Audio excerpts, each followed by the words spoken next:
और संसद में चिल्ला चिल्लाकर माननीय अमित शाह जी ने बोला डरते क्यों हो, 6 महीने बाद चुनाव हो जाएंगे, घबरा क्यों रहे हो जाए दो दो हाथ हुए और आप चारों खाने चित्त हुए।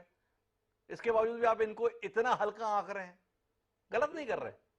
नगर पालिका में जीत गए और भारतीय जनता पार्टी डरने लगी, तो ऐसा भैया डर मुबारक हो इन्हें। ठीक है, हम तो बहुत डरे हुए हैं जी। नगर पालिका में जीत गए, आप पार्षद जीत गए।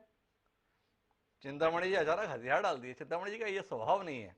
पर मैं वापस श्रवण जी के पास आना चाहता हूँ और श्रवण जी आपसे जानना चाहता हूँ कि जगत प्रकाश नड्डा को अध्यक्ष पद पर बरकरार रखने के आसार हैं। आपने कहा विकल्प नहीं है। नड्डा जी की मौजूदगी अध्यक्ष के पद पर बने रहने से भाजपा की दिशा क्या रहेगी, इसके संदर्भ में कोई आकलन आपका? देखिए, अब जो लग रहा है, दिख रहा है, वो पूरे के पूरे सूत्र जो हैं अब प्रधानमंत्री जी के हाथों में है जी। तो इसलिए नड्डा जी का होना मतलब प्रासंगिक तो है, पर उतना मतलब जो चीजों को चलाने वाला जो पूरा मामला है वो प्रधानमंत्री खुद देख रहे हैं। इसलिए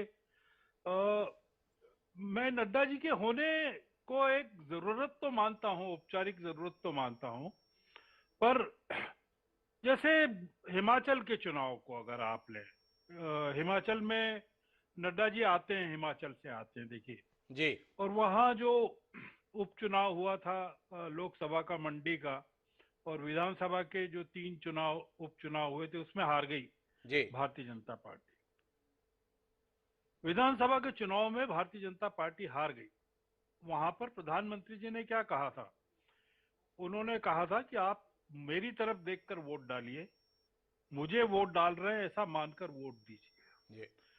उन्होंने अपने आप को भारतीय जनता पार्टी से ऊपर वहां पेश किया पूरी चुनावी सभाओं में। जी। और वो नड्डा जी का इलाका है, मतलब वो हिमाचल उनका इलाका है, अनुराग ठाकुर का इलाका है। जी।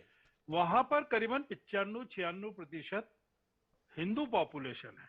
जी।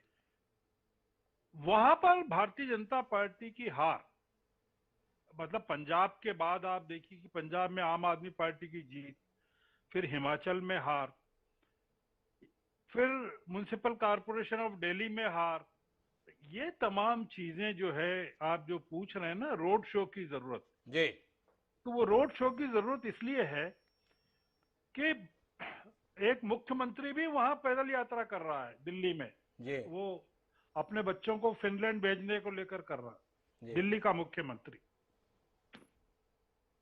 इस समय जो राजनीति है वो पूरे प्रधानमंत्री को या भारतीय जनता पार्टी को पूरी तरह से आंदोलित किए हुए है। तो ये पूरे घटनाक्रम को इस दृष्टि से देखना चाहिए, जैसा मैंने शुरू में कहा था कि जितने उत्साह के साथ गंगा विलास क्रूज प्रारंभ किया गया था और वो 3 दिन में फंस गया, क्योंकि पता नहीं था कि नीचे कीचड़ है, जी। यहाँ फंसा छपरा में।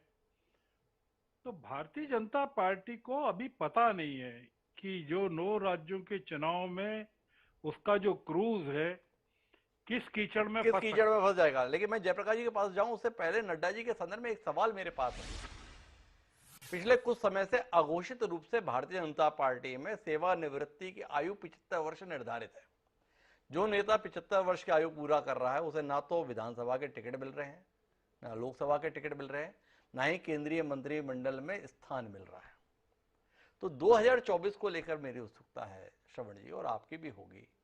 क्या आपको याद होगा एक बच्चे ने सवाल किया था नरेंद्र मोदी जी से प्रथम कार्यकाल के दौरान कि मैं देश का प्रधानमंत्री बनना चाहता हूं, क्या करूं? बोले 2024 के बाद। तो आपसे यह जानना चाहता हूं, अमित शाह वापस अध्यक्ष पद पर नहीं आ रहे हैं, नड्डा जी बरकरार रहे हैं, 2024 के संदर्भ में क्या देख रहे हैं आप? मोदी जी को ही देख रहे हैं या हम लोग अमित शाह जी की और भी उम्मीद भरी निगाहों से देख सकते हैं? देखिए, जो 75 साल का जो नियम है और एक परिवार से एक ही को टिकट देने का जो नियम है जी, वो गुजरात में टूट गया। अगर आप गुजरात का, अगर आप हाल के टिकटों का वितरण